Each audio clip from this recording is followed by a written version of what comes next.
ഈശ്വരൻ ഏറ്റവും പ്രിയപ്പെട്ടവരെ, തിരുവിഷ്ട മീഡിയയിലേക്ക് സ്വാഗതം. ഏവർക്കും ഈശ്വര കൃപയും സമാധാനവും. ഈ ദിവസങ്ങളിൽ ഭൂതോച്ചാരണത്തെക്കുറിച്ച് നിരവധിയായ ചോദ്യങ്ങളാണ് ഉന്നയിക്കപ്പെടുന്നത്. എങ്ങനെയാണ് ഭൂതോച്ചാരണം? ഈ പറയുന്നതിൽ വാസ്തവമുണ്ടോ? പൈശാചിക പ്രവർത്തനം എങ്ങനെയാണ്? പ്രത്യേകിച്ചും ഭൂതോച്ചാരണത്തെ സംബന്ധിച്ച് ചില കാര്യങ്ങൾ പറയാൻ തുടങ്ങിയപ്പോൾ നിരവധിയായി ആളുകൾ സംശയം ഉന്നയിക്കുന്നു. വിശ്വാസ സമൂഹത്തിന്റെ മധ്യേ നിൽക്കുന്ന ചില കാര്യങ്ങളാണ്. അവ മുഴുവനായും നമുക്ക് ഇത്തരം ഒരു മീഡിയയിലൂടെ പറയാൻ സാധ്യമല്ല. അതിന് പ്രധാന കാരണം ഒന്ന് വിസ്താര ഭയമാണ്. ചെറിയ സമയം കൊണ്ട് തീർക്കാവുന്ന ഒരു കാര്യമല്ല. അതുകൊണ്ടാണ് ഭൂതോച്ചാരണത്തെ സംബന്ധിച്ച് ഒരു കോഴ്സ് ആരംഭിക്കാം എന്ന് ആലോചിച്ചത് തന്നെ. നിരവധിയായ തെറ്റായ പഠനങ്ങൾ നടക്കുന്നു. പൈശാചിക ബാധകളെക്കുറിച്ചുള്ള വ്യാഖ്യാനങ്ങൾ പല വിധത്തിൽ സമൂഹത്തിൽ നിലനിൽക്കുന്നു. ആളുകൾ ഭയാശങ്കകൾക്ക് അടിമപ്പെടുന്നു. തിന്മകളെ എങ്ങനെയാണ് നമ്മുടെ ജീവിതത്തിൽ നിന്ന് അകറ്റി നിർത്തുക എന്നതിനെക്കുറിച്ചുള്ള സംശയം പ്രബലപ്പെടുന്നു. ഈ ഓൺലൈൻ കോഴ്സ് നമ്മൾ മെയ് അവസാനം ആരംഭിക്കുമെന്നാണ് തീരുമാനിച്ചിട്ടുള്ളത്. ആഴ്ചയിൽ 2 വീഡിയോ ക്ലാസ്സുകൾ നൽകും. ഒപ്പം തന്നെ ഓൺലൈനിൽ ഒരു ദിവസം സൂമിൽ എല്ലാവരുമായി ഒത്തുചേരാനുള്ളൊരു അവസരം ഉണ്ടാവും. ടെലഗ്രാമിൽ നമ്മൾ സംശയങ്ങൾ ചോദിക്കാനും അവരുടെ അനുഭവങ്ങൾ പങ്കുവയ്ക്കാനും അങ്ങനെ അതിന് പരിഹാരം കാണാനുള്ളൊരു മാർഗം ഉണ്ടാവും. അങ്ങനെയാണ് നമ്മൾ ആദ്യം ആലോചിക്കുന്നത്. അതിനുശേഷം നമുക്ക് ഒത്തുചേരാൻ കഴിയുമെങ്കിൽ എവിടെയെങ്കിലും ഒത്തുചേർന്ന് ഒരു ദിവസം നമുക്കതിനെക്കുറിച്ച് സംസാരിക്കാനും സംശയങ്ങൾ തീർക്കാനുള്ള ഒരു അവസരവും കൂടി നമുക്ക് പ്രതീക്ഷിക്കാം. ഈ നിലയ്ക്കാണ് ഇപ്പോൾ ആലോചിക്കുന്നത്. കോഴ്സിൽ ചേരാൻ താല്പര്യം പ്രകടിപ്പിച്ച ഒത്തിരി പേര് അന്വേഷിക്കുന്നുണ്ട്. ഡിസ്ക്രിപ്ഷനിൽ വാട്സപ്പ് നമ്പർ ഉണ്ട്. വാട്സപ്പ് നമ്പറിൽ നിങ്ങളുടെ ആവശ്യം അറിയിച്ചാൽ മതി. അതുപോലെ ഭൂതോച്ചാരണം എന്ന പുസ്തകത്തിനും നിരവധി പേർ ആവശ്യം ഉന്നയിച്ചു. അത് വാട്സപ്പിൽ നിങ്ങൾ വിലാസം അയച്ചാൽ നിങ്ങൾക്ക് പുസ്തകം അയച്ചു തരും. ഇനി ഭൂതോച്ചാരണത്തെ സംബന്ധിച്ച് പറഞ്ഞ ചില സംശയങ്ങളാണ്. ഒന്ന്, അമോർത്തുമായി ബന്ധപ്പെട്ട കാര്യം. ഒരു ഭൂതോച്ചാടകൻ സഭയിൽ ആരാണെന്ന് അറിയണം. സഭയുടെ ശുശ്രൂഷയിൽ പങ്കുചേരാൻ മെത്രാന്റെ കീഴിൽ പ്രവർത്തിക്കാനായിട്ട് ഒരു പുരോഹിതനെ തിരഞ്ഞെടുക്കും. ആ ഒരു പുരോഹിതന് ഭൂതോച്ചാടകൻ എന്ന ഒരു പദവി ഒരു താൽക്കാലികമായ ഒരു കാലത്തേക്ക് നൽകുന്നു. ഇതൊരാളുടെ സിദ്ധി കൊണ്ട് നേടുന്ന ഒരു കാര്യമല്ല. അല്ലെങ്കിൽ ഒരാൾ അങ്ങനെ എന്തെങ്കിലും യോഗ്യത നേടി പരീക്ഷ പാസ്സായി പൈശാചിക തിന്മകളെക്കുറിച്ച് ഡോക്ടറേറ്റ് എടുത്തിട്ട് കിട്ടുന്നൊരു കാര്യമല്ല. ഇപ്പോൾ നമ്മുടെ അപ്പോസ്റ്റലിക് മിനിസ്ട്രികളൊക്കെ പോലെ തന്നെ ഫാമിലി അപ്പോസ്റ്റലേറ്റ് ഉണ്ട്, കാറ്റഗിസം ഡിപ്പാർട്ട്മെന്റ് ഉണ്ട്. അതൊക്കെ പോലെ തന്നെ ഒരു പുരോഹിതനെ മെത്രാൻ നിയമിക്കും. ഇനി ഇത് പരസ്യമായി ചെയ്യാവുന്ന ഒരു കാര്യമല്ല. എന്നോട് ഒരു സുഹൃത്ത് പറഞ്ഞത് ഈ അമോർത്ത് പൈശാചിക ബാധകൾ ഒഴിവാക്കുന്ന വീഡിയോ കണ്ടെന്നാണ്. അത് ഭൂതോച്ചാരണം എന്ന ക്രിയയ്ക്ക് തന്നെ എതിരാണ്. ഇത് പരസ്യമായി ചെയ്യാവുന്ന ഒരു കാര്യമല്ല, പൊതുവേദി ചെയ്യാവുന്ന കാര്യമല്ല, വീഡിയോ എടുത്ത് പ്രദർശിപ്പിക്കാവുന്ന കാര്യമല്ല. കാരണം ആരാണോ ഭൂതോച്ചാടനത്തിന് വിധേയപ്പെടുന്നത് ആ വ്യക്തിയുടെ സമൂഹത്തിലെ നില അതൊരു പ്രശ്നമാണ്. കാരണം ഒരാൾ ചെകുത്താൻ കൂടി ആളാന്ന് പറഞ്ഞാൽ പിന്നെ കാണുന്നവരൊക്കെ ചെകുത്താൻ കൂടി ആളായിട്ടല്ലേ കാണുള്ളൂ. ഇനി കുറെ പേരാളെ മാനസികമായിട്ടും വിധിക്കും. അപ്പൊ അതുകൊണ്ട് അത്തരത്തിലൊരാൾ പരസ്യമായിട്ട് അവതരിപ്പിക്കപ്പെടുക എന്ന് പറഞ്ഞാൽ അബദ്ധമാണ്. ഇനി ഭൂതോച്ചാരണത്തെ സംബന്ധിച്ച് അമോർത്തിന്റെ പുസ്തകത്തോട് വ്യാപകമായി വിറ്റഴിഞ്ഞ പുസ്തകമാണ്. നന്നായിട്ട് കമേഴ്ഷ്യലൈസ് ചെയ്യാൻ പറ്റിയ പുസ്തകമാണ്. പക്ഷേ അതിലൊരു അബദ്ധം എന്ന് വെച്ചാൽ അതിൽ പറയുന്നതെല്ലാം അദ്ദേഹത്തിനുണ്ടായ അനുഭവങ്ങൾ എന്നാണ്. ഈ അനുഭവങ്ങൾ എപ്പോഴും ആപേക്ഷികങ്ങളാണ്. അവനവന്റെ അറിവും കഴിവും ചിന്താഗതിയൊക്കെ അനുസരിച്ച് യുക്തിയൊക്കെ അനുസരിച്ച് ഉണ്ടാകുന്ന ഒരു കാര്യത്തിന്റെ പേരാണ് അനുഭവം. അനുഭവം ഒരു ഉറപ്പുള്ള കാര്യമല്ല. നിങ്ങൾക്കൊരു കാര്യം ഒരു തരത്തിൽ അനുഭവപ്പെടുമ്പോൾ വേറൊരാൾക്ക് വേറൊരു തരത്തിൽ അനുഭവപ്പെടും. ഇനി ഭൂതോച്ചാടനം അനുഭവപ്പെട്ടു എന്ന് പറയുന്നത് ആരാണ് ഒരു പൈശാചിക തിന്മ ഒഴിഞ്ഞു പോയതിന്റെ അനുഭവം പറയേണ്ടത്? ഒഴിപ്പിച്ച ആളാണ്? അല്ല, അയാൾക്കത് പറയാൻ കഴിയില്ല. എങ്ങനെയാണ് മറ്റേ ആൾക്ക് വിടുതൽ ഉണ്ടായത്? നമ്മുടെ മുമ്പിൽ വന്ന് പ്രാർത്ഥന അർത്ഥിക്കുന്ന ഒരാൾക്ക് എങ്ങനെയാണ് വിടുതൽ അനുഭവം ഉണ്ടായതെന്ന് അയാളാണ് പറയേണ്ടത്. അതല്ലാതെ ഞാനിങ്ങനെ ഒഴിപ്പിച്ചു, എനിക്കിങ്ങനെ അനുഭവം ഉണ്ടായി എന്ന് പറയുന്നത് യഥാർത്ഥത്തിൽ ചെയ്യുന്ന ശുശ്രൂഷയോട് തന്നെയുള്ള ഒരു അവമതിപ്പാണ്. അത് ചെയ്തുകൂടാത്തതാണ്. നമുക്ക് നമ്മുടെ ജീവിതത്തിലുണ്ടായ ഒരു സാഹചര്യം പറയാം. ഒരാൾക്ക് വേണ്ടി പ്രാർത്ഥിച്ചു, അയാൾ ഒരുപക്ഷെ ബോധം കെട്ട് വീണു, അതിനുശേഷം അയാൾ നോർമലായി. ഇതൊക്കെ നമുക്ക് കാണാൻ കഴിയുന്ന കാര്യങ്ങളാണ്. ദൈവത്തിന്റെ പരിശുദ്ധാത്മാവിന്റെ പ്രവൃത്തിയാണത്. ഇത് പുറത്ത് ഘോഷിക്കേണ്ട ഒരു കാര്യമല്ല. രണ്ടാമത്തെ കാര്യം, ഈ പറഞ്ഞ മുട്ട ഛർദ്ദിക്കുന്നു, ഛർദിലെടുക്കാൻ ബക്കറ്റ് വെച്ചിട്ടുണ്ട്, ഇത് ഈ നിലയ്ക്കൊക്കെയുള്ള പ്രചരണങ്ങൾ വരുമ്പോൾ ഇത് ഒരു മാന്ത്രിക രീതിയിലേക്കൊക്കെ പോകുന്ന പോലെ ആയിപ്പോകും. ഭൂതോച്ചാരണം എന്ന് പറഞ്ഞാൽ അത്തരത്തിലുള്ള ശുശ്രൂഷയല്ല. അതിനെക്കുറിച്ച് വിശദമായി ഇവിടെ പ്രതിപാദിക്കാൻ നമുക്ക് സമയം പോരാ. ഒപ്പം തന്നെ അത് അത്തരത്തിൽ ചെയ്യേണ്ട ഒരു കാര്യമല്ല, അത് പബ്ലിക്കായിട്ട് ചെയ്യേണ്ട ഒരു കാര്യമല്ല. അതുകൊണ്ടാണ് ഇത് ഓൺലൈൻ കോഴ്സാക്കി വെച്ചത്. അപ്പൊ അമൂർത്തിന്റെ പുസ്തകം വായിച്ചിട്ടുണ്ട്. ഈ പുസ്തകം മാത്രമല്ല, ഇന്ന് നിലവിലുള്ള കിട്ടാവുന്ന എല്ലാ പുസ്തകങ്ങളും റെഫർ ചെയ്തിട്ടാണ് ഒരു 1.5 വർഷം അതിനെക്കുറിച്ച് കുത്തിയിരുന്ന് പഠിച്ചിട്ടാണ് 1000 പേജുള്ള ഒരു പുസ്തകം തയ്യാറാക്കിയത്. അതിൽ ഒരു 520 പേജാണ് നമുക്ക് പ്രസിദ്ധീകരിക്കാൻ കഴിഞ്ഞത്. ഇനിയും പ്രസിദ്ധീകരിക്കാത്ത ബാക്കി ഭാഗമുണ്ട്. നമ്മളിത് പ്രസിദ്ധീകരിക്കുമ്പോൾ തന്നെ ഉദ്ദേശിച്ചൊരു കാര്യം തെറ്റിദ്ധാരണകൾ അകലണമെന്നുള്ളതാണ്. അടിസ്ഥാനപരമായി എന്താണ് തിന്മയെന്നും എന്താണ് ദൈവാത്മാവെന്നും എന്താണ് മനുഷ്യാത്മാവെന്നും ഒക്കെയുള്ള വകതിരിച്ചുള്ള അറിവുകൾ ഉണ്ടാകും. ഭയരഹിതമായി ജീവിക്കാൻ പറ്റണം. സുവിശേഷം എന്തിനുള്ളതാണ്? അത് ഭയം നീക്കുന്നതാണ്. അഭയമായി ക്രിസ്തുവനും, അഭയം എന്ന് വെച്ചാൽ ഭയം നീക്കുന്നതായി. അങ്ങനെ ക്രിസ്തുവിൽ നൽകപ്പെട്ട വിമോചനം നാം അറിയുകയും അനുഭവിക്കുകയും ചെയ്യണം. അതിനാണ് നമ്മൾ പൈശാചിക ഉച്ചാടനം വാസ്തവത്തിൽ നടത്തുന്നത്. അത് മാമോദീസയിൽ നടന്ന കാര്യമാണ്. അത് സോളമായിട്ട് ആഘോഷമായിട്ട് നമുക്ക് വീണ്ടും ഒരു പ്രത്യേക സാഹചര്യത്തിൽ ഒരു വ്യക്തിക്ക് അത്തരം അനുഭവം ഉണ്ടാകുമ്പോൾ നമുക്ക് നിർവഹിക്കാൻ കഴിയും. പക്ഷെ അവിടെ ചെയ്യുമ്പോൾ തിരിച്ചറിയേണ്ടത് പൈശാചിക ബാധകൾ പല വിധത്തിലാണ്. ആവാസമായിട്ടുണ്ട്, പൊസസീവായിട്ടുണ്ട്, ഒബ്സഷനായിട്ടുണ്ട്, ഓപ്പറേഷനായിട്ടുണ്ട്, നിരവധി തരത്തിൽ പൈശാചിക പ്രലോഭനങ്ങൾ, ഉപദ്രവങ്ങൾ, അഭിനിവേശങ്ങൾ, അങ്ങനെ പലതരത്തിൽ പ്രവർത്തിക്കാം. ഈ പ്രവർത്തിക്കുന്ന രീതി എന്താണെന്നനുസരിച്ചിട്ടാണ് അതിൽ ഇടപെടുന്നത്. അതും സമയമെടുത്ത് പഠിച്ച് ഇത് മാനസിക രോഗമല്ല എന്ന് ബോധ്യപ്പെടുകയും പൈശാചിക തിന്മയുടെ പ്രവർത്തനമുണ്ട് എന്ന് ഉറപ്പിക്കുകയും ചെയ്യുമ്പോൾ മാത്രമാണ്. ഇത് കേവലം വരം ഉപയോഗിച്ച് മാത്രം ചെയ്യുന്ന ഒരു കാര്യമല്ല. ഈ പറഞ്ഞ ഇത്രയും കാര്യങ്ങൾ ഒരാളെക്കുറിച്ച് പഠിക്കാനും സമയമെടുത്ത് ചെയ്യേണ്ട ഒരു കാര്യമാണ്. ഒരാൾ നേരെ വരുന്നു, കൈവയ്ക്കുന്നു, അയാൾ വീഴുന്നു, ചെലുത്താൻ പോകുന്നു എന്ന് പറയുന്ന രീതിയിൽ ലളിതവൽക്കരിച്ച് കാണാവുന്ന ഒരു കാര്യമല്ല. കാരണം ഒരു വ്യക്തിയെ ഒരു കുടുംബത്തിൽ നിന്ന് കൊണ്ടുവരാണെന്നിരിക്കട്ടെ, വീട്ടുകാരൊക്കെ കൂടെ വന്നിട്ട് ഭാര്യയും ഭർത്താവിനോ ഭാര്യയ്ക്കോ ആണ് പൈശാചിക ബാധ ഉള്ളത്. നമുക്ക് ഉള്ളതെന്ന് തോന്നുന്നു എന്നുള്ളത് വെക്കേണ്ട, ഉണ്ട് എന്ന് തന്നെ കരുതുക. ഭർത്താവിന്റെ പിശാചിനെ ഒഴിപ്പിക്കുന്ന ഭാര്യ കണ്ടാൽ എന്തായിരിക്കും ആ ഭാര്യയ്ക്ക് പിന്നെ ഉണ്ടാകുന്ന ചിന്ത? എപ്പോഴും ഇയാൾക്ക് എന്ത് മാറ്റം ഉണ്ടാകുമ്പോഴും ഇയാൾക്ക് ചെലുത്താനുണ്ടോന്നായിരിക്കും. ഇനി ഈ വ്യക്തി തന്നെ താൻ പൈശാചിക ബാധയുള്ള ആളാണെന്ന് ധരിച്ചാൽ, അറിഞ്ഞാൽ ഉണ്ടാകുന്ന കുഴപ്പം എന്താ? അയാൾക്ക് പിന്നെ പേടിയാ. കുഴപ്പം വല്ലതും വരുമോ എന്ന് പേടിയാ. മാനസികമായ രോഗാവസ്ഥയിലേക്ക് വരെ പോകും. ഇറ്റലിയിൽ എൻ്റെ ഒരു സുഹൃത്ത് പുരോഹിതനുണ്ട്. അദ്ദേഹത്തിനോട് പങ്കുവച്ചത് 10ഉം 11ഉം തവണ എക്സോർസിസം നടന്ന ആളുകളുണ്ടെന്നാ. എന്താണെന്ന് നമ്മൾ വിചാരിക്കുന്നത്? 10ഉം 11ഉം തവണ ഒരാളിൽ നിന്ന് തന്നെ പൈശാചിക തിന്മകൾ ഒഴിവാക്കുന്നു. യഥാർത്ഥത്തിൽ അതൊരു മാനസിക രോഗത്തിലേക്ക് എത്തിയേക്കാണ് ഈ പൈശാചിക ബാധിതൻ എന്ന് പറയുന്നയാള്. ചെല്ലുന്നയാൾക്ക് വിവരമില്ലെങ്കിലും ഇരിക്കുന്ന ആൾക്ക് ബോധം വേണ്ടേ? ഒരാൾ അടിക്കടി പൈശാചിക ബാധകൾക്ക് വിധേയപ്പെടുന്നു എന്ന് വന്നാൽ സ്വാഭാവികമായും നമ്മളൊരു ശുശ്രൂഷ ചെയ്യുമ്പോൾ നമ്മൾ എങ്ങനെയായിരിക്കും വിചാരിക്കുക? നമ്മുടെ അടുത്ത് വരുന്നവർക്കൊക്കെ ഈ പറഞ്ഞ പൈശാചിക ബാധ ഉണ്ടെന്ന് ധരിക്കാനിടയാവും. അതാണ് നമ്മൾ ഈ മാസ്റ്റർ ചെയ്യുമ്പോഴാണ് കുഴപ്പം. ഞാൻ ഇതിന്റെ ആളാണ് എന്നൊരാൾക്ക് തോന്നിക്കഴിയുമ്പോൾ അയാളുടെ മാനസിക നിലയിൽ ഉണ്ടാകാവുന്ന വലിയൊരു അപകടം അയാൾ കരുതും കാണുന്നതിലൊക്കെ പിശാചാണെന്ന്. അതുകൊണ്ടാണ് വരുന്നവരൊക്കെ ചെകുത്താനെ കാണുന്നു. കേരളത്തിലൊരു പുരോഹിതൻ പറഞ്ഞതാണ്, മുകളിൽ മഞ്ഞയും താഴെ വെള്ളയായിട്ട് കാണുന്നു വരുന്നവരൊക്കെ, അതൊക്കെ പിശാചുള്ളവരാണ്. ഞാൻ എത്ര ശ്രമിച്ചിട്ടാണ് ഒരെണ്ണം പോയെന്നൊക്കെ പറയണേ. നമ്മൾ ആലോചിച്ച് നോക്കണം. യേശുവിന്റെ ശുശ്രൂഷയാണ്, നമുക്ക് തേട്ടി യാതൊരു ബന്ധമില്ല. നമ്മൾ ട്രാൻസ്മിറ്റ് ചെയ്യാൻ നിൽക്കുന്ന ഒരാൾ മാത്രമാണ്. ക്രിസ്തുവിന്റെ നാമത്തിൽ ചെയ്യുന്ന ഒരു പ്രവൃത്തി മാത്രമാണ്, സഭയുടെ പ്രവൃത്തിയാണ്, നമ്മുടെ അല്ല. അങ്ങനെ സഭയുടെ പ്രവൃത്തി നമ്മൾ ചെയ്യുന്ന സമയത്ത് അതിൽ ഞാൻ എന്ന ഒരാൾ വരികയും ഞാൻ ഇങ്ങനെയാണെന്ന് സ്വയം ധരിക്കുകയും ചെയ്യുമ്പോൾ പിന്നെ എൻ്റെ മുമ്പിൽ വരുന്നവർക്കൊക്കെ ഇതുള്ളതായിട്ട് എനിക്ക് തോന്നാൻ തുടങ്ങും. അതറിയാതെ ഉണ്ടാകുന്ന ഒരു വൈകല്യമാണ്. നിങ്ങൾ ആലോചിച്ച് നോക്കിയേ, ഒരു ക്യാൻസർ സ്പെഷ്യലിസ്റ്റിന്റെ അടുത്ത് ആര് ചെന്നാലും ആ ഡോക്ടർ എന്തായിരിക്കും ശ്രദ്ധിക്കുക? ഇയാൾക്ക് ക്യാൻസർ ഉണ്ടോന്നായിരിക്കും. ഒരു ഹൃദ്രോഗ വിദഗ്ധന്റെ അടുത്ത് ഒരു നെഞ്ചുവേദനയായിട്ട് ചെന്നാൽ അത് ഗ്യാസ് ആണോന്നല്ല അയാൾ ആദ്യം പരിഗണിക്കുക. അയാൾ എന്തായിരിക്കും ചെയ്യുക?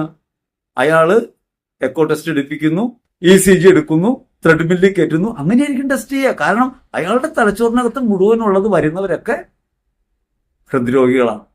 അതുകൊണ്ടാണ് ഓരോ ആശുപത്രിയിലും ഫാമിലി മെഡിസിൻ എന്ന് പറഞ്ഞൊരു കാര്യം വേണമെന്ന് നിർബന്ധമുള്ളത്. ഏത് ആശുപത്രിയിലുണ്ടെന്ന് നിങ്ങളൊന്ന് അന്വേഷിക്കണം കേട്ടോ.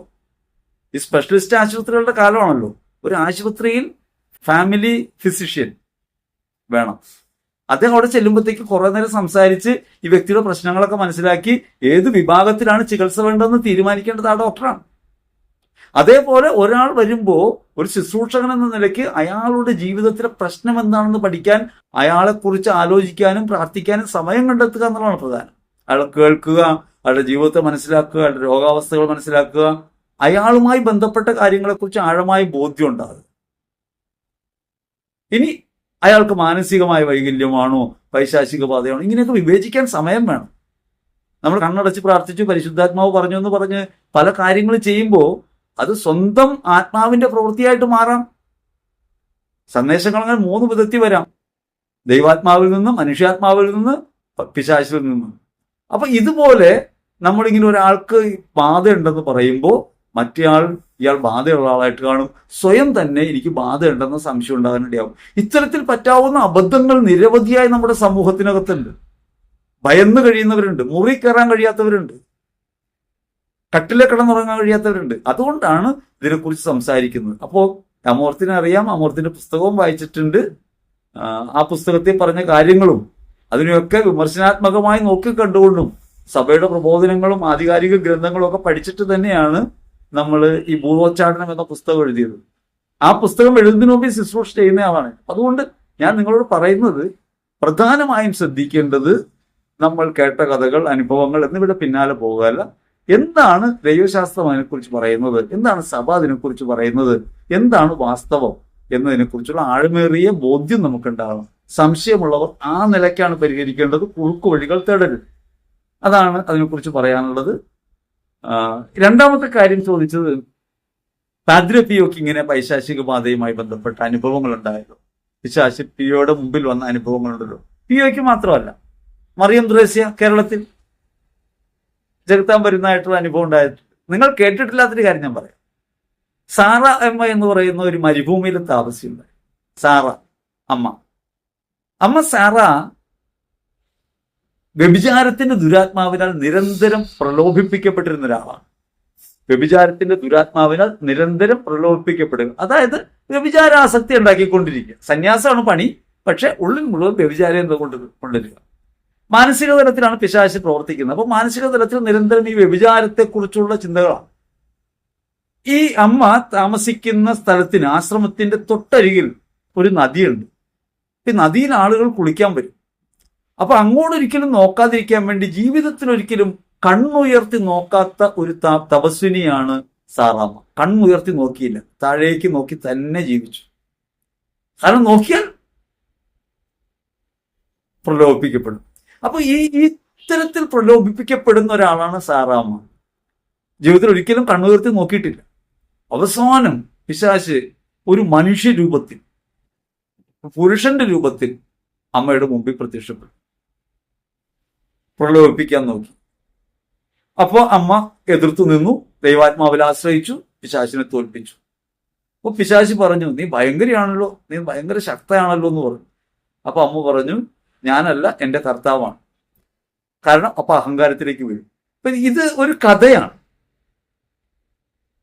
ഇതൊരാൾക്കുണ്ടായ അനുഭവമാണ്. ഈ അനുഭവം വേറൊരാൾ നോക്കി കാണില്ല. അപ്പൊ സാറ അമ്മ കണ്ട പുരുഷാകൃതി പൂണ്ട ഈ അശുദ്ധാത്മാവ് വേറൊരാൾ നോക്കിയാൽ കാണില്ല. കാരണം അത് അയാളുടെ ഒരു മിസ്റ്റിക്കൽ എക്സ്പീരിയൻസ് ആണ്, മൗതികമായ ഒരു അനുഭവമാണ്.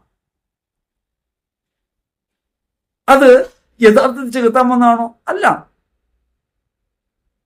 ആസക്തികൾ ഇല്യൂഷൻ സൃഷ്ടിക്കും. ഞാനത് ക്ലാസ്സിൽ കൂടുതൽ വ്യക്തമായിട്ട് പറയാം. ഒരു ചെറിയ കാര്യം ഞാൻ പറയാം.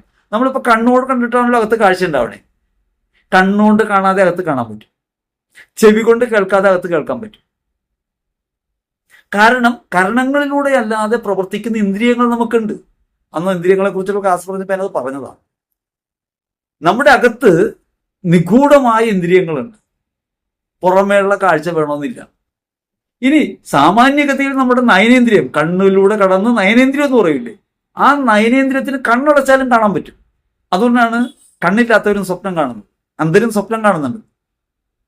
എന്റെ കാര്യം അതാ, അകത്തെ കണ്ണിന് കാഴ്ചയുണ്ട്. അപ്പോ ഇങ്ങനെ അതീന്ദ്രിയമായ അനുഭവങ്ങൾ ഉണ്ടാകാം. അത് യാഥാർത്ഥ്യമല്ല, ചെകുത്താന്റെ ആളായിട്ട് വന്നതല്ല. ഇതേപോലെ പാദ്രി പിയോയ്ക്ക് പീഡകൾ ഉണ്ടാവുന്നു, അനുഭവങ്ങൾ ഉണ്ടാവുന്നു. ഇതെല്ലാം എങ്ങനെയാണ്? ഒരു ആത്മീയ സമരത്തിന്റെ തലത്തിൽ നമ്മൾക്ക് കാണാൻ പറ്റും. ഒരാള് അയാളിൽ തന്നെ വിഭജിതമാകുന്ന രീതിയിൽ ഒരു യുദ്ധം നടക്കുന്നു. പിയോയുടെ രണ്ട് വശമുണ്ട്. പിയോയുടെ ഒരു വശം എങ്ങനെയാണ്? ക്രിസ്തുവിൽ ആഴമേറിയ ഗാഠമായ ബന്ധം പുലർത്തുന്ന ആളാ പിയോ. അനുദിനം അദ്ദേഹത്തിന്റെ മുറിവുകളിൽ നിന്ന് 150 ml ബ്ലഡാണ് ഒഴുകിയിരുന്നത്. അനുദിനം കോളിഫ്ലവറും പൊട്ടറ്റോയും മാത്രം കഴിച്ചിരുന്ന ഒരാള്, ഇങ്ങനെ കഴിക്കുന്ന ഒരാളുടെ കയ്യിൽ നിന്ന് 150 ml ബ്ലഡ് ഡെയിലി വന്നുകൊണ്ടിരിക്കുക. ആ മുറിവ് ഉണങ്ങുന്നില്ല, പഴുക്കുന്നുമില്ല. അങ്ങനെ അനുഭവിച്ചിരുന്ന പിയോയുടെ പുണ്യങ്ങളോ വിശുദ്ധിയോ ഒന്നും ഈ കാര്യങ്ങളല്ല. പിയോ സഭയോട് കാണിച്ച വിധേയത്വവും അവസാന സമയം വരെ ആരോടും എതിർക്കാതെ ജീവിതാനുഭവങ്ങളെ സ്വീകരിക്കുകയും ചെയ്തു എന്നുള്ളതാണ് പിയോയുടെ പ്രധാനപ്പെട്ട കാര്യം. ഇപ്പൊ ഞാൻ പറഞ്ഞത് പാദ്രി പിയോക്ക് അങ്ങനെ അനുഭവം ഉണ്ടായിട്ടുണ്ട്. മൗതിക അനുഭവമാണ്, ഡയറക്റ്റ് അല്ല. ചെറുത്താൻ നേരിട്ട് വന്ന് യുദ്ധം ചെയ്തു അല്ല. അത് ഒരു ആഭ്യന്തര യുദ്ധമാണ്.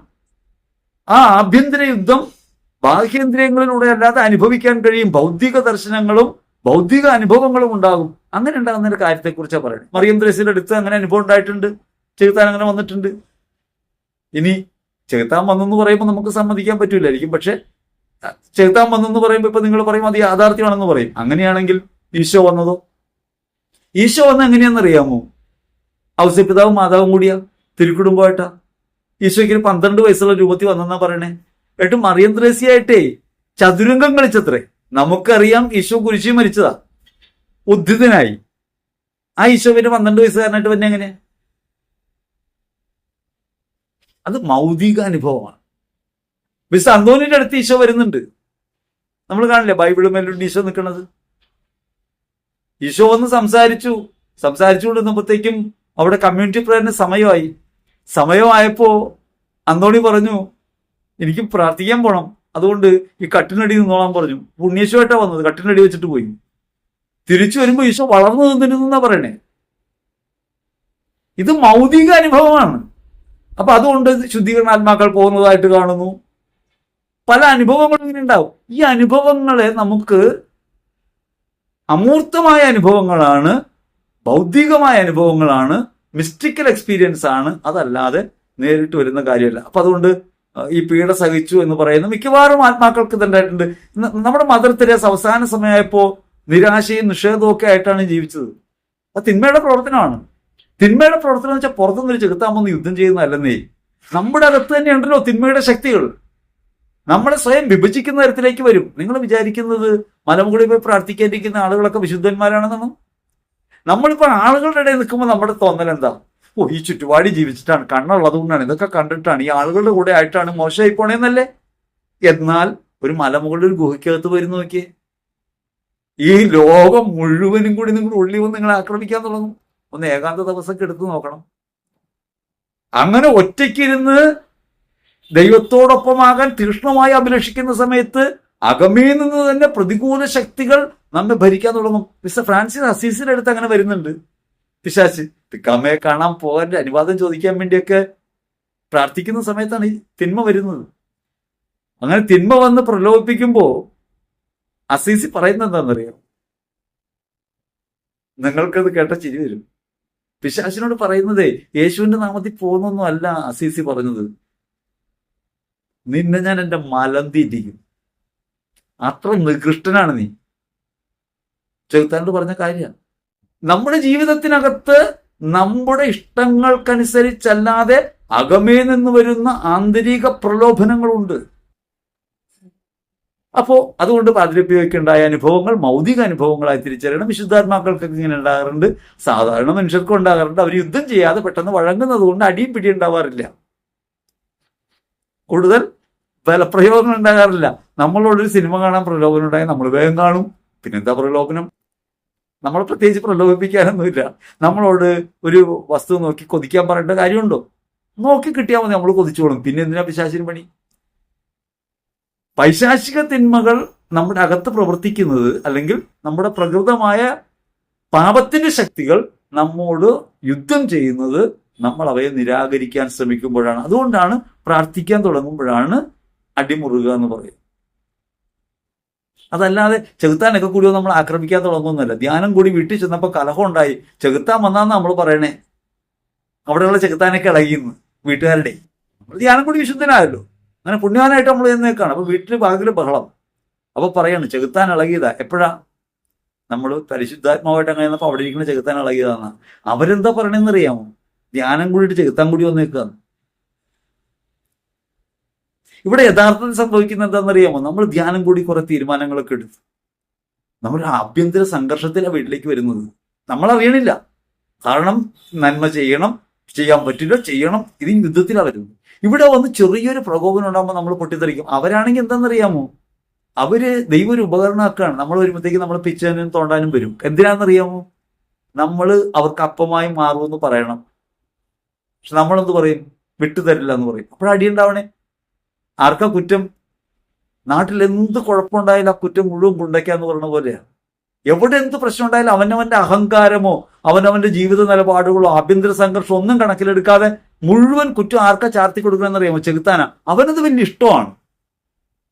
കാരണം ഒരാള് അവൻ കൊലപാതകിയാണെന്ന് പറയുമ്പോഴത്തേക്കും ഈ കൊലപാതകിയാണെന്ന് പറയപ്പെടുന്ന ഗുണ്ട എങ്ങനെയായിരിക്കും വരും? ഒന്നും കൂടി നെഞ്ചു വിരിയും. കാരണം എന്താ? ഞാൻ കൊലപാതകിയാണ്. ആ തിന്മ ചെയ്യുമ്പോ നമുക്ക് തിന്മയുടെ ഒരു ബലം കിട്ടും എന്ന് പറഞ്ഞാൽ ഇങ്ങനെയാണ്. അപ്പൊ അതുകൊണ്ട് ചെകുത്താനെ നമ്മളിങ്ങനെ പ്രൊമോട്ട് ചെയ്തുകൊണ്ടിരിക്കുക. ഇയാൾ മഹാശക്തനാ എന്ന് നമ്മൾ പറഞ്ഞുകൊണ്ടിരിക്കണേ. പ്രാർത്ഥിക്കണവന്റെ അകത്തായി പ്രശ്നം ഉണ്ടാക്കണേ. പിയോന്റെ അടുത്ത് പോയി കളിച്ച് പിന്നെ അല്ലേ എന്ന് പറയണേ. കാര്യം മനസ്സിലായില്ലേ? അപ്പൊ അതുകൊണ്ട് ഇത് നമ്മളിങ്ങനെ മനസ്സിലാക്കണം. ഇനി ഒരു കാര്യം പറയാനുള്ളത് അതുകൂടി പറഞ്ഞിട്ട് നമുക്ക് നിർത്താം. യേശുവിനെ പിശാച് പരീക്ഷിച്ച കാര്യം ഇതിപ്പോ പറഞ്ഞ വിശുദ്ധാത്മാക്കളൊക്കെയാണ്. യേശുവിനെ പിശാച് പരീക്ഷിച്ചു. വിശുദ്ധ മത്തായി സുവിശേഷത്തിൽ 4-ാം അധ്യായത്തിൽ 1 മുതലുള്ള തിരുവചനങ്ങളാണ്. അതിൽ തൊട്ടു മുമ്പുള്ള തിരുവചനങ്ങൾ നമ്മൾ ആലോചിക്കണം. യേശു മാമോദീസ സ്വീകരിച്ചു, പരസ്യമായി സുവിശേഷ പ്രഘോഷണത്തിന് ഇറങ്ങാൻ തീരുമാനിച്ചു. അങ്ങനെ യേശു പരിശുദ്ധാത്മാവിനാൽ നിറഞ്ഞ് സുവിശേഷ പ്രഘോഷണത്തിന് ഇറങ്ങുമ്പോൾ 40 ദിവസത്തെ ഉപവാസം എടുത്തിട്ടാണ് യേശു ഇറങ്ങുന്നത്. ഈ 40 ദിവസം ഉപവാസം എടുത്തതെന്ന് വെച്ചാൽ ദൈവത്തോട് കൂടെയായിരുന്നു. കാരണം ഭൂമിയിൽ ജനിച്ച് മനുഷ്യനായി ജീവിച്ചു. അപ്പോ മനുഷ്യനായി ജീവിച്ചിരുന്ന ആളാണ് യേശു. സാധാരണ മനുഷ്യനായിട്ട് 12 വയസ്സിൽ മാതാപിതാക്കളോടൊപ്പം ദേവാലയത്തിൽ നിന്ന് പോകുന്ന യേശു പിന്നെ അടങ്ങി ഒതുങ്ങി പിന്നെ അമ്മയ്ക്കും കീഴ്പ്പെട്ട് ജീവിക്കുക മാനുഷികതയിൽ. ഈ മാനുഷികതയിൽ നിന്ന് മാമോദീസ വഴി ദൈവിക പരിവേഷത്തിലേക്ക് തിരിയുകയാണ്. പരിശുദ്ധാത്മാവിനാൽ അഭിഷേചിതനായി. അഭിഷേകം ചെയ്യാന്ന് വെച്ചാൽ ഉള്ളിലുള്ള ദൈവത്തെ തിരിച്ചറിഞ്ഞ് ആ ദൈവാത്മ പ്രേരണയ്ക്ക് വിധേയപ്പെട്ട് പ്രവർത്തിക്കാൻ തുടങ്ങുകയാണ്. അതുകൊണ്ട് ആഭ്യന്തരമായിട്ട് പ്രശ്നം ഉണ്ടാവും. അവിടെയാണ് യേശു 40 ദിവസം തപസ് ചെയ്യുന്നത് അല്ലെങ്കിൽ ഉപവസിക്കുന്നത്. നമ്മൾ സുവിശേഷ പ്രഘോഷണത്തിന് വേണ്ടി ഒരുങ്ങണമെന്ന് പറയുന്നത് ശക്തി ആർജിക്കാനല്ല. എന്റെ അകത്തുള്ള ദൈവമാണെന്ന ബോധ്യം എനിക്ക് ഉണ്ടാവുകയും ഞാൻ അവന്റെ ഇഷ്ടത്തിനെ പ്രവർത്തിക്കുള്ളൂ എന്നൊരു ബോധ്യം നമുക്ക് ഉണ്ടാവുകയും ചെയ്യാനാണ് ഒരുങ്ങേണ്ടത്. ഞാൻ ഒരു കാരണവശാലും എന്റെ ഇഷ്ടം പറയില്ലെന്നും എന്റെ ബോധ്യങ്ങൾ പറയില്ലെന്നും ഞാൻ എന്നെ കൈവിട്ടിട്ടാണ് നിന്റെ നാമത്തിലായിരിക്കുന്നതെന്നും എനിക്ക് ബോധ്യമുണ്ടായില്ലെങ്കിൽ ഞാൻ നിങ്ങളോട് സംസാരിക്കുന്നതിൽ അബദ്ധം വരും. എനിക്കറിയാം എന്റെ അവസാന ദിവസമാണെന്ന്. അവസാന ദിവസം അവസാന മണിക്കൂറിലാണ് ഞാനെന്ന് എനിക്കറിയാം. ആ ബോധ്യത്തിൽ നിന്ന് ഞാൻ സംസാരിക്കും.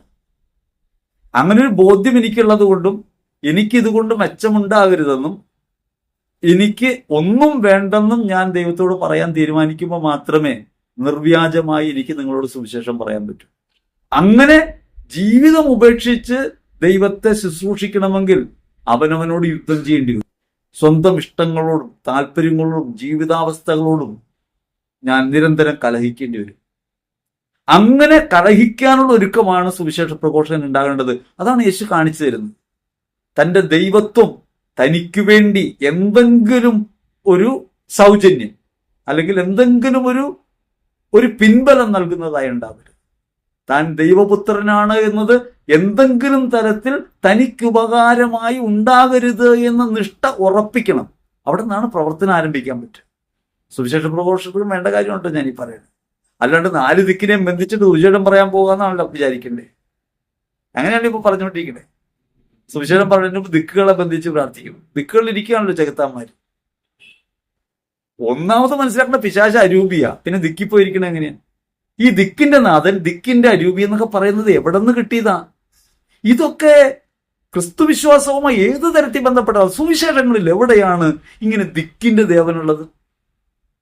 എഫെസ്യർ ലേഖനം പറയുന്നുണ്ട് അന്തരീക്ഷ ശക്തികളുടെ നാഥനെ കുറിച്ച്. അത് എവിടെയുള്ള കാര്യമാണ്? ക്രിസ്തുവിന് മുമ്പുള്ള കാര്യത്തെക്കുറിച്ചേ പറയണേ. ലോകമതങ്ങളിൽ അങ്ങനെയുണ്ട്. പക്ഷേ നമുക്കങ്ങനെ ഉണ്ടോ? ഏതെങ്കിലും സ്ഥലത്തുനിന്നാണോ ചെകുത്താൻ വരുന്നത്? അപ്പൊ ദിക്കിനൊക്കെ ബന്ധിക്കുന്നു. അവനവനെയാണ് കേട്ടോ ശ്രദ്ധിക്കേണ്ടത്. അവനവൻ സുവിശേഷം പറയുമ്പോൾ അത് അവനവൻ മഹത്വത്തിനായി മാറുന്നുണ്ടോ? യോഹന്നാൻ സുവിശേഷം 5:44 പറയുമല്ലോ. എന്തുകൊണ്ടാണ് വിശ്വസിക്കാൻ പറ്റാത്തത്? പരസ്പരം മഹത്വം അന്വേഷിക്കുകയും ഏകദൈവത്തിൽ നിന്നിരുന്ന മഹത്വം അന്വേഷിക്കാതിരിക്കുകയും ചെയ്യുന്ന നിങ്ങൾക്ക് എങ്ങനെ വിശ്വസിക്കാൻ കഴിയും? വിശ്വാസക്കുറവിന് പ്രധാന കാരണം അതാ. പരസ്പരം മഹത്വം അന്വേഷിക്കുന്നു. എന്റെ അഭിപ്രായത്തിൽ നിങ്ങൾ എന്നെ കാണേണ്ടത് നിങ്ങളിൽ ഒരുവനായിട്ട് മാത്രമാണ്. നിങ്ങളെല്ലാ ബലഹീനതകളോടും കുറവുകളോടും പോരായ്മകളോടുമുള്ള ഒരാളായിട്ട് മാത്രമേ എന്നെ കാണാവൂ. അതിനപ്പുറത്ത് എന്നെ കയറ്റി വെക്കരുത്. നിങ്ങൾ എന്നെ ബ്രദർ എന്ന് വിളിക്കുന്നുണ്ടെങ്കിൽ, സഹോദരൻ എന്ന ബോധം ഹൃദയത്തിലുണ്ടെങ്കിൽ മാത്രമേ വിളിക്കാവൂ. അല്ലെങ്കിൽ മിസ്റ്റർ എന്ന് വിളിച്ചാൽ മതി, അല്ലെങ്കിൽ പേര് വിളിച്ചാൽ മതി. കാരണം ഇത് മഹത്വത്തിന്റെ സ്ഥലമല്ല. ഞാൻ നല്ലവനായതുകൊണ്ടല്ല നിങ്ങളോട് സുവിശേഷം പറയുന്നത്, ഞാൻ മോശമാണെന്ന ബോധ്യമുള്ളത് കൊണ്ടും ക്രിസ്തുവിനെ ഞാൻ തിരിച്ചറിയുന്നത് കൊണ്ടുമാണ്. അപ്പൊ ഞാൻ നിങ്ങളോട് പറയുന്നത് അതുകൊണ്ട് ദിക്കിനെയൊന്നും ബന്ധിക്കുകയല്ല വേണ്ടത്, അവനവനെയാണ് പരിശോധിക്കേണ്ടത്. യേശു ഇങ്ങനെ ഉപവാസശേഷം മരുഭൂമിയിലേക്ക് നയിക്കപ്പെടുന്നു. ആരാൽ? ആത്മാവിനാൽ. യേശുവിന്റെ ആത്മാവാണ് യേശുവിനെ നയിക്കുന്നത്, അശുദ്ധാത്മാവല്ല. അത് ദൈവാത്മാവാണ്.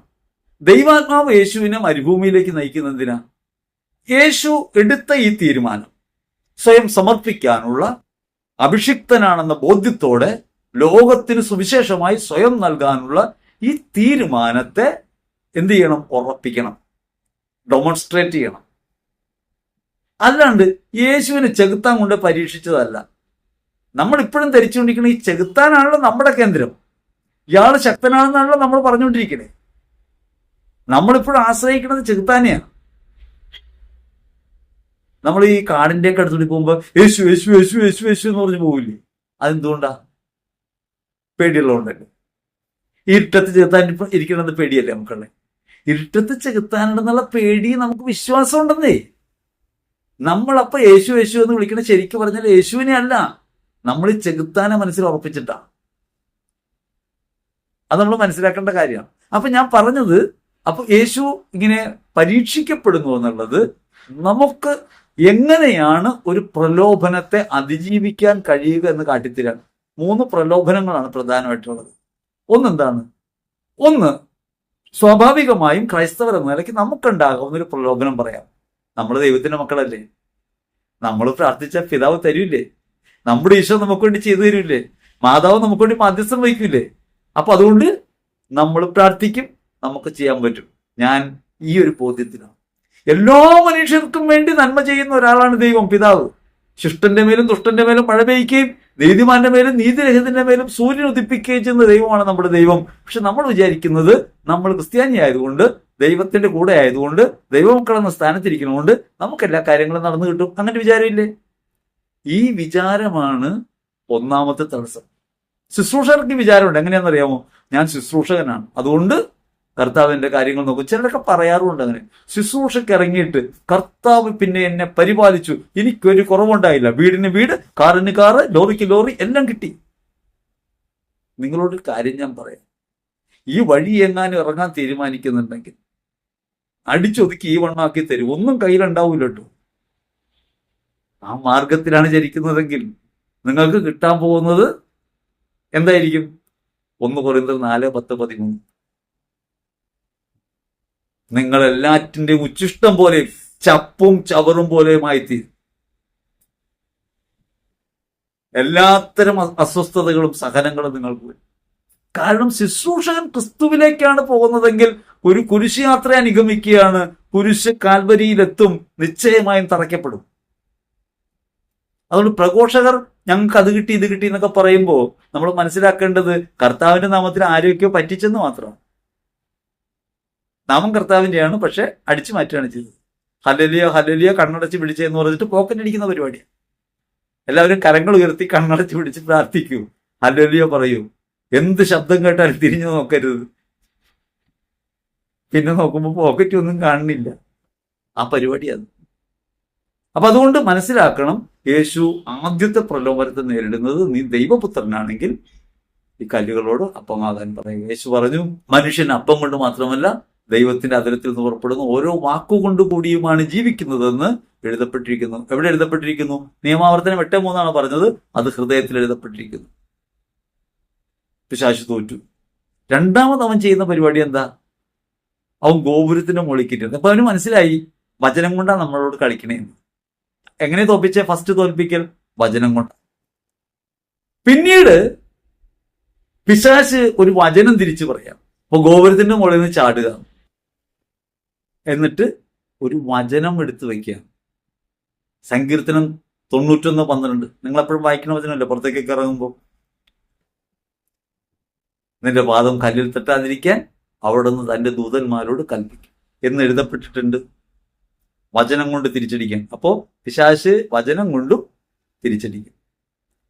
അങ്ങനെ വചനം കൊണ്ട് തിരിച്ചടിക്കുന്ന, വിശ്വാസം കൊണ്ട് തിരിച്ചടിക്കുന്ന പ്രവൃത്തിയാണ് നിങ്ങൾ 9 നാൾ നവനാൾ കൂടി നോക്ക്, ഈ ധ്യാനം കൂടി നോക്ക്. നിങ്ങൾ ഇങ്ങനെ ഉപവസിച്ച് പ്രാർത്ഥിക്ക്, 50 ദിവസം ഉപവസിക്ക്, നിങ്ങൾ 33 പ്രാവശ്യം വിശ്വാസ പ്രമാണം ചെല്ല്, നിങ്ങൾ ഒരു ജെറീക്കോ പ്രാർത്ഥന നടത്ത്. നമുക്ക് നോക്കാം. ഇങ്ങനെ ദൈവത്തെ പരീക്ഷിക്കുന്ന ഒരു സ്വഭാവം നമുക്കുണ്ടാവും. യേശു പിശാചിനോട് പറഞ്ഞു, കർത്താവിനെ പരീക്ഷിക്കരുത് എന്ന് എഴുതപ്പെട്ടിരിക്കുന്നു. മൂന്നാമത് അവൻ മലമുകളിൽ കൊണ്ട് നിർത്തി ഭൂമിയിലുള്ള സകലതും കാണിച്ചു. നമുക്കങ്ങനെയാണ് വ്യാമോഹിപ്പിക്കുന്ന സുവിശേഷം. നിങ്ങൾ പ്രാർത്ഥിക്കുക, എന്തും കിട്ടും, കണ്ട് പ്രാർത്ഥിച്ച് അത് തന്നെ കിട്ടുമെന്നല്ലേ പറയണേ. കത്തോലിക്കരായ വിശ്വാസികൾ കാര്യമറിയാതെ യോഗിച്ചോനെ പ്രാർത്ഥിച്ചുകൊണ്ടിരിക്കണേ. 4th dimension യോഗിച്ചു. ഒരു വസ്തുവിനെ കണ്ട് പ്രാർത്ഥിക്കാൻ എന്താ അതിന്റെ ട്രിക്ക് എന്നറിയാം? ഒരു വസ്തുവിനെ കണ്ട് പ്രാർത്ഥിക്കുമ്പോൾ നമ്മുടെ ശ്രദ്ധ മുഴുവൻ ആ വസ്തുവിൽ നിൽക്കും. അതിനെക്കുറിച്ച് ഞാൻ പിന്നീട് ഒരു കാര്യം പറയാം, എങ്ങനെയാണ് ഈ 4th ഡൈമെൻഷൻ പ്രവർത്തിക്കുന്നതെന്ന് പറയാം. അങ്ങനെ ആ 4th ഡൈമെൻഷൻ പ്രകാരം പ്രാർത്ഥിക്കും. ഇതൊക്കെ കാണിച്ചു കൊടുക്കും. അപ്പൊ ഇതൊക്കെ വ്യാമോഹിപ്പിക്കുന്ന പ്രാർത്ഥന. നിങ്ങൾ എന്ത് ചോദിച്ചാലും തരും, ഈ നിമിഷത്തിൽ ചോദിക്കൂ, ഇപ്പൊ കർത്താവ് തരും എന്ന് പറയില്ലേ? അപ്പൊ നമുക്ക് ആഗ്രഹമുള്ളതൊക്കെ പറയും. ഇത് ശരിക്കും പറഞ്ഞാൽ ദൈവത്തെ കുമ്പിടലാണോ വസ്തുവിനെ കുമ്പിടലാണോ? ഇത് ലോകത്തെ കുമ്പിടലാണ്. ഇത് വിശ്വാസ വഴി. ഇനി വിശ്വാസം വിരുദ്ധമായിട്ടുണ്ട്. എങ്ങനെയാണ്? നിങ്ങൾ ഈ വഴിക്ക് പോയാൽ, ഇങ്ങനെ ചെയ്താൽ നിങ്ങൾക്കെല്ലാം കിട്ടും, നിങ്ങളുടെ ആഗ്രഹങ്ങൾ നിറവേറും. അവിടെയാണ് ഈശോ പറയുന്നത് കർത്താവിനെ മാത്രമേ ആരാധിക്കാവൂ എന്ന് എഴുതപ്പെട്ടിരിക്കുന്നു. പിശാചിനോട് പുറത്തു പോകാൻ പറഞ്ഞു 4:10. ഇത് നമുക്ക് കാട്ടിത്തരാണ് നമ്മുടെ ജീവിതത്തിൽ പൈശാചിക സ്വാധീനങ്ങൾ ഉണ്ടാക്കാവുന്ന ഒരു പ്രവൃത്തി ഇതാണെന്നും ഒരു ക്രൈസ്തവൻ എങ്ങനെയാണ് അതിനെ അതിജീവിക്കേണ്ടതെന്നും കാണിച്ചു തരാം. നമ്മുടെ വിശ്വാസം ദൈവത്തെ പരീക്ഷിക്കാനുള്ളതാവരുത്. മുകളിൽ നിന്ന് ചാടിട്ട് കർത്താവ് പിടിച്ചോളൂ എന്ന് വിചാരിക്കരുത്. കർത്താവ് കാക്കുമെങ്കിൽ കാക്കട്ടെ എന്ന് വിചാരിക്കരുത്. രോഗിക്ക് മരുന്ന് കൊടുക്കാതെ കർത്താവ് വരും രാത്രിയിൽ എന്ന് വിചാരിക്കരുത്. വിശക്കുന്നവന് ഭക്ഷണം കൊടുക്കാതെ കർത്താവ് വിശപ്പടക്കിക്കോളൂ എന്ന് പറയരുത്. അതുകൊണ്ട് നമ്മുടെ ജീവിതത്തിനകത്ത് ദൈവം ഇടപെടുന്ന കാര്യം നമുക്ക് വെളിപ്പെടുത്തി തരാൻ വേണ്ടി ദൈവം ചെയ്ത ഒരു അനുഭവപ്പെടുത്തലാണ്, ഒരു അവതരണമാണ് യഥാർത്ഥത്തിൽ ഈ മരുഭൂമിയിലെ പരീക്ഷ. അത് യേശുവിനെ പോലും പരീക്ഷിച്ചില്ലേ എന്ന നിലയ്ക്ക് ചിന്തിക്കരുത്. ഇത്തരം കാര്യങ്ങളെക്കുറിച്ച് നിങ്ങൾ കൂടുതൽ അറിയുകയും പഠിക്കുകയും ചെയ്യണം. വിശുദ്ധ ഗ്രന്ഥം വായിക്കണം, അതിന്റെ ചരിത്രപരതയെക്കുറിച്ച് വായിക്കണം, വ്യാഖ്യാനങ്ങൾ പരിശോധിക്കണം, അപ്പോസ്തലിക ലേഖനങ്ങൾ വായിക്കണം, അപ്പോസ്തല പ്രവർത്തനങ്ങളെക്കുറിച്ചുള്ള പഠനങ്ങൾ, ചാക്രിക ലേഖനങ്ങളും അപ്പോസ്തലിക ലേഖനങ്ങളും സഭയുടെ പഠനങ്ങളും അവയൊക്കെ പരമാവധി പഠിക്കണം. ഞാൻ ഒരു കാര്യം നിങ്ങളോട് പറയാം, നിങ്ങൾക്ക് അങ്ങനെ പഠിക്കാൻ കഴിയുന്നില്ലെങ്കിൽ നിങ്ങൾക്ക് ചെയ്യാവുന്ന ഒരു എളുപ്പമാർഗം, ഒന്ന്, നിങ്ങളുടെ ഇടവക വികാരിയോട് സംശയങ്ങൾ ചോദിക്കുക. അത് നിങ്ങൾ ചെയ്യേണ്ട ഒരു പ്രവൃത്തിയാണ്. കാരണം അച്ഛൻ തന്നെ പഠിച്ചതൊന്നും ഉപയോഗിക്കാണ്ട് വെച്ചേക്കാം. തിയോളജിയും ഫിലോസഫിയും ഒക്കെ പഠിച്ചു വന്നിട്ട് അത് വേണ്ടിടത്ത് ഉപയോഗിക്കാൻ പറ്റാതിരിക്കുക. പിന്നെ ഒരു മാർഗം നിങ്ങൾ ഈ സംശയങ്ങൾ ചോദിക്കുകയാണ്, ഒരു മാർഗം നിങ്ങൾക്ക് കുമ്പസാരത്തിൽ ഉപദേശങ്ങൾ കിട്ടുന്നത്. അപ്പൊ അതുകൊണ്ട് ഈ 2 കാര്യങ്ങൾ നിങ്ങൾ ഉപയോഗിക്കാൻ തയ്യാറാണ്. അതിലൊരു കാര്യം പ്രധാനപ്പെട്ടത് സംശയങ്ങൾ ചോദിക്കണം. നിങ്ങൾക്ക് ഈ വീഡിയോയുടെ കീഴെയും വാട്സപ്പ് നമ്പറിലും വന്ന് സംശയങ്ങൾ ചോദിക്കാം. സംശയങ്ങൾ ചോദിക്കുമ്പോൾ വ്യക്തിപരമാണെങ്കിലും നിങ്ങൾക്ക് സംശയങ്ങൾ ചോദിക്കാൻ ഇഷ്ടമുള്ള കാര്യങ്ങളെക്കുറിച്ച് ചോദിക്കാനാണെങ്കിലും നിങ്ങൾക്ക് വാട്സപ്പ് നമ്പറിൽ നിങ്ങൾക്ക് മെസ്സേജ് അയക്കാം. അത് സുരക്ഷിതമായിരിക്കും, വ്യക്തിപരമായിട്ടാണെങ്കിലും അല്ലെങ്കിലും. ഇനി കമന്റ് ബോക്സിൽ വന്ന് പറയാവുന്ന സംശയങ്ങളോ വിമർശനങ്ങളോ ആണെങ്കിൽ അതും പറയാം. എല്ലാവർക്കും സ്വാഗതം. നമുക്ക് ശുശ്രൂഷയിൽ ഒന്നിച്ച് കർത്താവിന്റെ മുൻപിലായിരിക്കാം. ദൈവം തന്റെ വചനത്താലും ആത്മാവിനാലും നിങ്ങളെ സമൃദ്ധമായി അനുഗ്രഹിച്ചിരിക്കുന്നു എന്നാണ് എൻ്റെ ബോധ്യം. നിങ്ങളുടെ ജീവിതത്തിൽ അനുഗ്രഹം അനുഭവമാകട്ടെ. എല്ലാത്തരം തിന്മകളിൽ നിന്ന് അകന്ന് നമുക്ക് ജീവിക്കാൻ കഴിയട്ടെ. യേശുക്രിസ്തു എല്ലാ തിന്മകളും നമ്മെ മോചിപ്പിക്കുന്നതിനും സൽപ്രവൃത്തികൾ ചെയ്യുന്നതിൽ തീഷ്ണതയുള്ള ഒരു ജനതയെ തനിക്ക് വേണ്ടി വിശുദ്ധീകരിക്കുന്നതിനുമായി നമ്മെ പ്രതി തന്നെ ബലിയർപ്പിച്ചു. തീത്തോസ് 2:14 നിങ്ങൾക്ക് അനുഭവമാകട്ടെ എന്ന് ആശംസിക്കുന്നു. ആമേൻ.